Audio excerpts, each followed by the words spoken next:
Bonjour, je suis Simon, l'animateur du sketch philosophique portant sur le dopage du Cégep Gabriel Roy. Donc aujourd'hui, nous allons traiter du dopage sportif, dopage intellectuel et récréatif. Donc pour continuer, on va faire appel à un expert en dopage du Cégep Gabriel Roy, M. Bélanger. Ça va bien, M. Bélanger? Oui, merci vous. Ben oui, ça va bien. Donc le Canada stipule que le dopage, c'est l'utilisation de substances ou de pratiques illicites.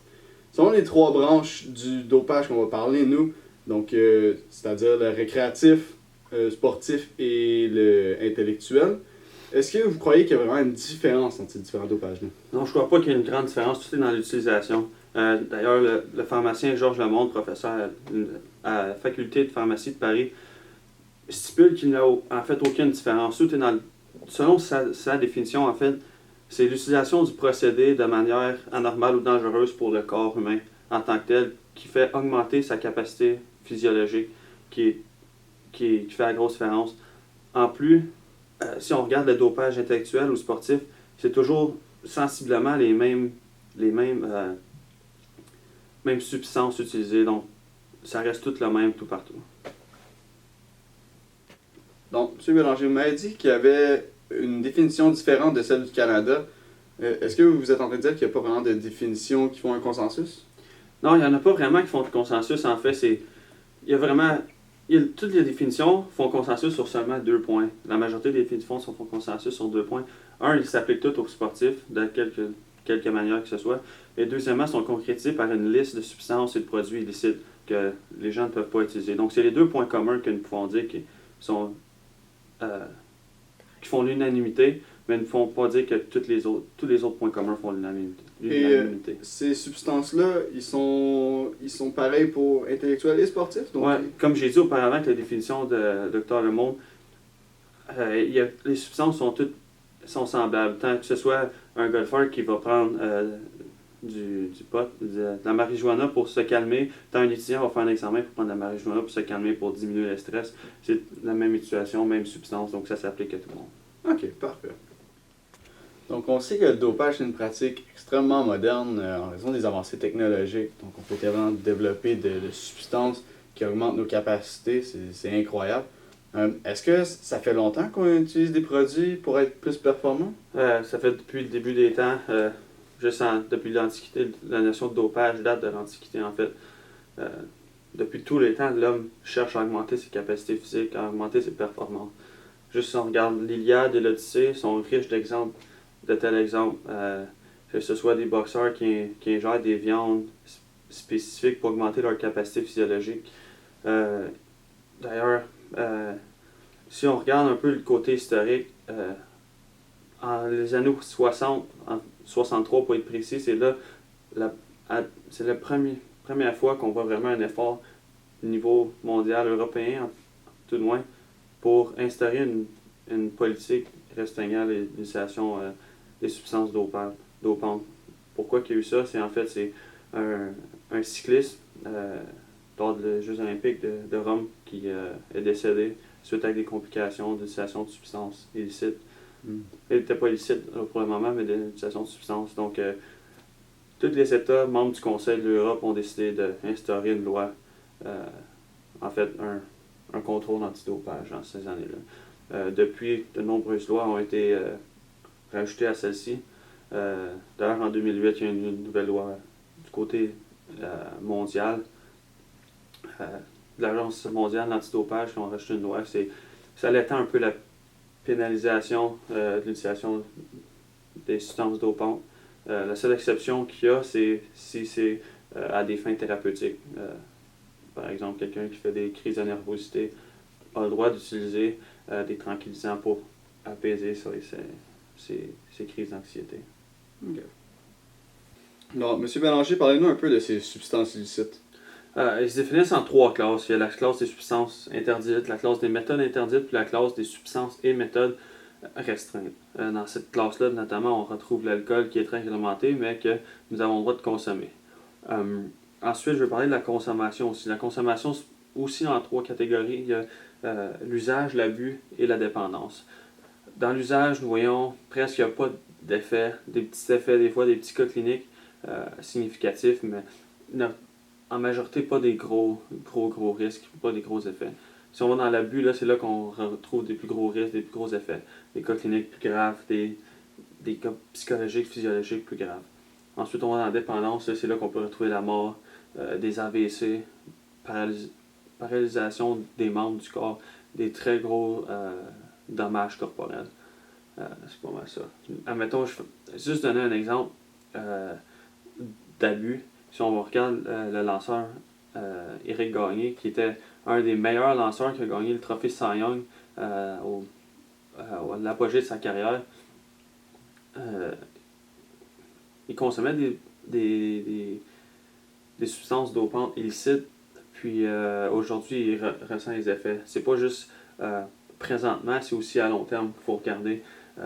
On peut prendre une substance qui va tranquillisante ou stimulante pour une entrevue, pour un examen, mais si on regarde à long terme, oui, vous avez un gain, vous allez réussir l'examen ou réussir l'entrevue, mais à long terme, vous allez avoir des problèmes d'articulation, des problèmes psychologiques, d'autres problèmes qui vont vous affecter à long terme. Si on retourne dans le cas d'Éric Gagné, aujourd'hui, il lance une balle, il est raqué tout le lendemain, puisque ses articulations ont été très affectées. Son corps physiquement est très affecté. Psychologiquement, il n'y a presque aucun effet, presque aucun si on peut le dire. Mais psychologiquement à long terme, physiologiquement à long terme, c'est très très néfaste. Parfait, merci beaucoup. Donc le dopage soulève certaines questions, comme est-ce que c'est comme de la triche? Le reste, est-ce qu'il en vaut la chandelle? Donc on sait qu'il y a beaucoup de substances qui ont des effets secondaires assez néfastes, je dirais. Donc je vais inviter M. Massé, ici présent, notre deuxième expert en dopage du Cégep Gabriel-Roy, pour nous éclairer un petit peu plus sur la question. Merci pour l'invitation. Ça fait plaisir. Donc, en général, on peut voir que le produit dopant est vu comme un aspect négatif.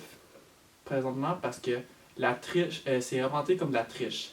Ça avantage la personne qui le consomme et désavantage la personne qui est justement normale et en prend pas. Par exemple, on peut faire un exemple avec le Tour de France. Il y a certains athlètes qui ont gagné des médailles d'or et ils ont été confisqués leurs médailles justement parce qu'ils ont été pris à un test de dopage positif. Le but d'une compétition, c'est de savoir quel athlète est le meilleur avec ses capacités physiques et son éthique de travail et non avec les meilleurs produits dopants. Les meilleurs produits dopants, c'est ça que je disais. Donc on peut-tu faire un parallèle pour quelqu'un qui passe un examen, devenir, je sais pas, exemple, avocat, puis la personne a pris des drogues qui ont stimulé son cerveau, donc il a pu étudier plus qu'une personne qui aurait été selon les règles. Ouais. C'est assez semblable? Je crois que c'est semblable parce que justement c'est encore de la triche. Ça désavantage la personne qui en prend pas parce que la personne qui en prend pas, elle doit faire plus de travail que la personne qui en a pris. Ok. Et de plus, un autre problème avec les produits dopants, c'est que c'est dangereux. Donc il y a personne qui contrôle la création de ces produits dopants-là parce que ça peut affecter certaines partie de ton corps. Par exemple, ça peut affecter la sexualité, ton système nerveux et même ton système sanguin. Et de plus, ça peut même mener à une certaine dépendance parce que tu veux tout le temps t'améliorer, avoir des meilleures conditions, etc. Puis ça peut même mener jusqu'à la mort. Donc on voit qu'il y a du monde qui voit le dopage comme de la triche, mais il y en a certains autres qui pensent que c'est plutôt une façon d'évoluer pour l'être humain. Raphaël, pourrais-tu nous décortiquer ça selon nos trois aspects qu'on étudie, nous? Donc sportif, loisir et intellectuel? Ouais. Premièrement, dans les sports, les téléspectateurs et les spectateurs essaient tout le temps de façon que les athlètes battent des nouveaux records, comme par exemple dans les 100 mètres, ils s'attendent qu'un des athlètes bat un des anciens records qui était dans les Jeux olympiques. Deuxièmement, dans les loisirs, on idéalise tout le temps le physique parfait, que ce soit dans les journaux, que ce soit dans les magazines, à la télé, etc. Intellectuellement, il y a tout le temps une compétition dans les emplois grâce à la crise économique parce que les personnes qui sortent de l'université ont certaines chances d'obtenir un emploi. D'obtenir un emploi, c'est ça. Mais d'autre part, si on prendrait une personne qui se doperait et prendrait certaines substances illicites, aurait peut-être une chance de trouver une cure au cancer ou à d'autres avancées technologiques. Parfait. Donc, je trouve qu'on a assez critiqué la situation. Est-ce qu'on a des solutions pour y remédier? Puis j'imagine que ce ne sera pas les mêmes solutions pour les différents aspects qu'on a étudiés, hein, M. Blanchet? Non, d'ailleurs, si on regarde du côté sportif, là, une des pistes de solutions qu'on pourrait faire, c'est que le gouvernement prenne en charge toutes pas toutes, mais certaines drogues et dopantes, certaines substances dopantes pour que eux soient vraiment le monopole de ces drogues-là. Puis que l'athlète voulant se doper, voulant utiliser cette substance dopante, doit le faire d'une manière d'appliquer au gouvernement et de suivi médical pour voir si cet athlète est apte à recevoir ces traitements pour prévenir, la mort ou quoi que ce soit de l'athlète, et aussi de prévenir que il n'y a pas d'autres substances qui se retrouvent dans ces substances, comme au marché noir, nous font retrouver. Deuxièmement, être plus strict, que ce soit avant des examens, avant des compétitions, avant des entrevues pour un emploi, être plus strict, faire des tests, vraiment essayer de trouver une manière d'être plus strict, mais aussi de trouver qui et comment qu'ils font pour prévenir au maximum. Troisièmement, cesser d'idéaliser le corps parfait, plus idéaliser le corps en santé. Donc, pas avoir le plus gros corps, pas avoir les abdominaux, mais être en santé, bien manger, avoir une bonne santé cardiovasculaire, bonne santé psychologique. C'est toutes des petites choses comme ça qu'on veut promouvoir. Donc, interdire l'idéalisation du corps parfait. Les compagnies qui idéalisent le corps parfait, on veut les voir plus idéaliser le corps en santé. Et promouvoir ces compagnies-là, même investir dans des compagnies qui promouvoient la santé auprès du public. On voit aussi qu'il y a beaucoup de ces compagnies-là, ils ont recours à Photoshop souvent pour aller chercher des corps parfaits. Donc, c'est presque impossible de se rendre à cet idéal-là. Non, c'est vraiment difficile. Moi-même, j'utilise Photoshop régulièrement. J'aime bien faire de la photo. Puis, c'est vraiment difficile. Même moi, j'ai joué pour le fun, me racheter des muscles plus gros que ma maison pratiquement. Donc, puis une fois créé, c'est vraiment difficile de voir s'il y a eu une modification. Cependant, nous pouvons. C'est vraiment dur, mais on peut essayer de créer des institutions. Il y en a déjà, l'Agence mondiale anti-dopage.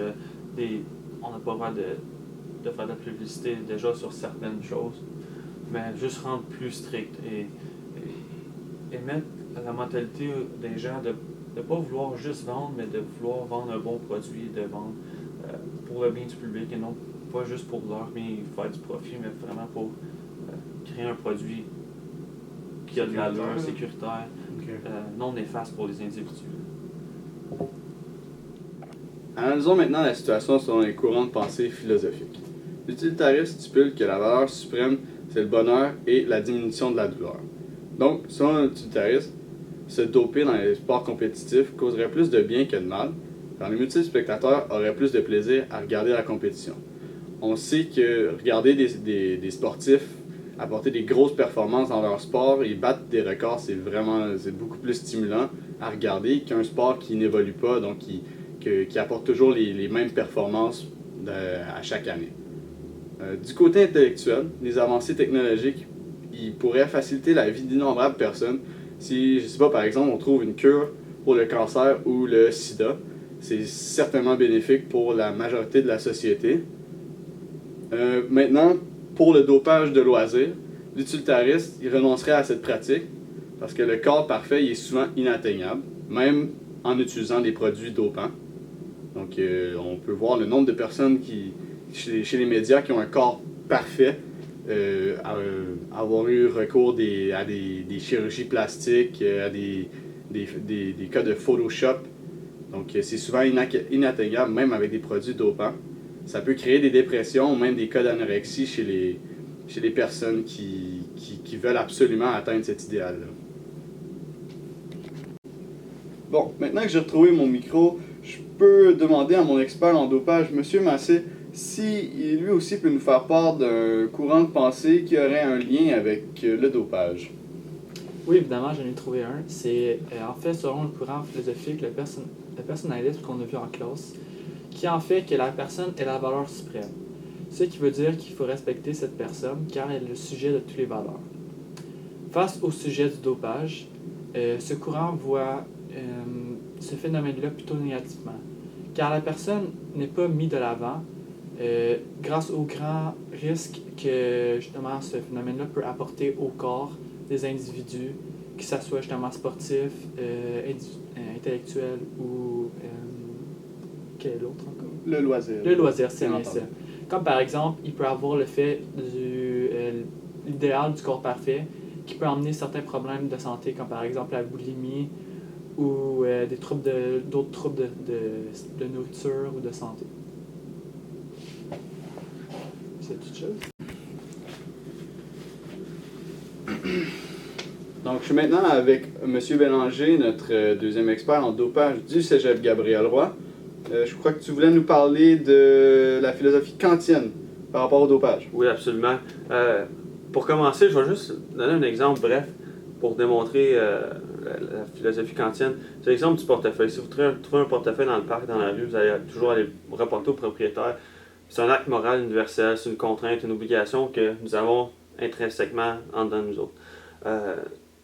Une autre chose, c'est que selon Kant, on utilise le corps comme une fin et non un moyen. Tandis que dans le dopage, on utilise le corps comme un moyen et non comme une fin. On utilise le corps comme un moyen à avoir du succès, à avoir une santé cardiovasculaire plus élevée, à pouvoir courir plus vite, avoir des plus gros muscles. C'est un moyen qu'on utilise à un certain succès, à être plus intelligent dans les examens, dans une entrevue, etc. Donc c'est un acte moral qui nous oblige à faire cet acte-là de ne pas se doper. C'est pour ça que Kant, d'après moi, est contre le dopage. Donc, ce que vous dites, pour que tout le monde comprenne bien, c'est dans le fond, on utilise le corps comme un objet un peu? C'est ça que vous voulez dire? Un peu, c'était pas trop la question, je pensais. Je voulais quand même le dire. Non, mais je vois plus comme une contrainte. Je vois plus comme une contrainte aller à l'encontre de ses désirs ou à son bonheur. C'est plus une loi, une contrainte, une obligation qui nous dit je vais faire fi de mes désirs, je vais faire fi de mes besoins pour quelqu'un d'autre. Dans le fond, c'est une loi non écrite dans la société un peu. Ah, ok. C'est un peu, je vais pas me doper pour donner une chance égale à quelqu'un d'autre que moi, qui a travaillé peut-être plus fort. Moi, j'ai besoin de travailler moins fort pour avoir les mêmes capacités. C'est un peu une loi non écrite. Okay. C'est pour ça que Kant qui dit, il y a une maxime, il y a 3 règles, surtout avec la maxime que tout le monde doit suivre cette règle-là. Malheureusement, c'est pas tout le monde qui la suit, mais ceux qui la suivent appuient définitivement la philosophie kantienne. Ouais. En conclusion, nous sommes en général contre le dopage, surtout lorsque c'est de façon récréative. On l'a vu et on en a parlé dans la vidéo que souvent le physique parfait qu'on s'est idéalisé est inatteignable. Pour le sport, les substances présentent trop d'effets secondaires et de toute façon, il y a plusieurs produits déjà légaux qu'on peut consommer pour aider nos performances. Maintenant, c'est seulement du côté intellectuel qu'on pencherait un petit peu plus vers la légalisation du dopage parce que ça pourrait amener à une certaine avancée technologique qui serait très utile à la société. Mais on peut juste penser à notre exemple d'une cure contre le cancer ou une cure contre le sida. C'est extrêmement bénéfique pour tout le monde. Donc, merci de nous avoir écoutés et j'espère que vous avez apprécié notre vidéo.